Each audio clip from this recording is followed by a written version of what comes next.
Oke, aku lagi ada di Keraton Surosowan.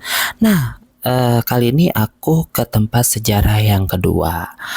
Di hari yang sama juga ya guys, dengan panas-panasan, dengan kota Serang Banten ini yang cukup lumayan gersang, panas banget. Tapi asik sih, rame-rame nggak terasa ya. Nih, ini tempat memasukin kawasan Keraton Surasowon. Cukup luas banget di luarnya aja, sangat luas ya kelihatan ya. Nah, ini aku mau memasukin Keraton Surasowon. Dari depan ke sini aja cukup lumayan panjang ya guys. Nih aku udah masuk. Dibukakan pintu sama Mas Putra. Oke, nih aku akan tunjukkan Keraton Surasowon. Oke. Keraton Surasowon adalah sebuah keraton di Banten.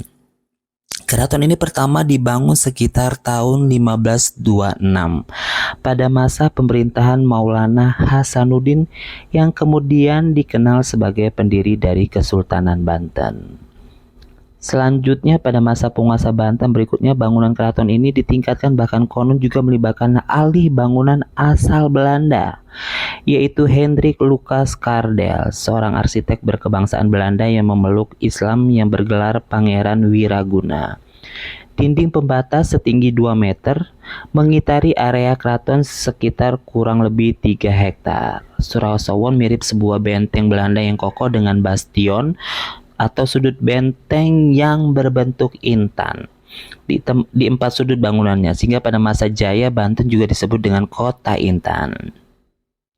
Saat ini bangunan di dalam dinding keraton tak ada lagi yang utuh, hanya menyisakan runtuhan dinding dan pondasi kamar-kamar berdena bersegi 4 yang jumlahnya puluhan.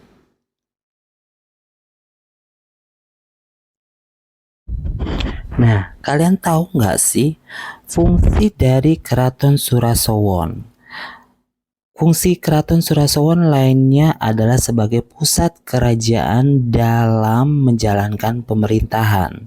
Sayangnya bangunan yang pernah menjadi saksi kejayaan Kerajaan Banten ini kondisinya tidak utuh lagi.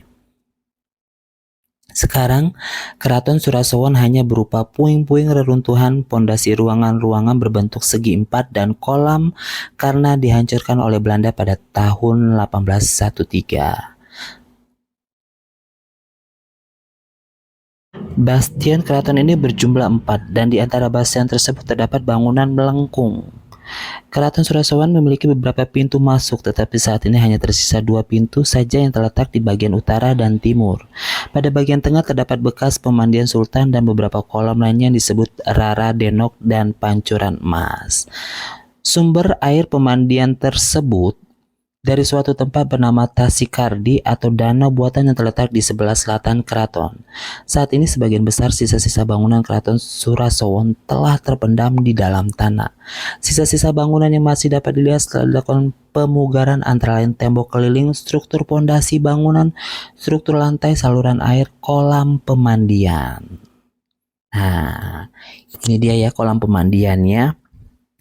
Dan di sini juga masyarakat baik masyarakat setempat maupun masyarakat luar menjadikan tempat tersebut tempat pemandian untuk entahlah ya, untuk membawa rezeki. Nah, cukup sekian ya.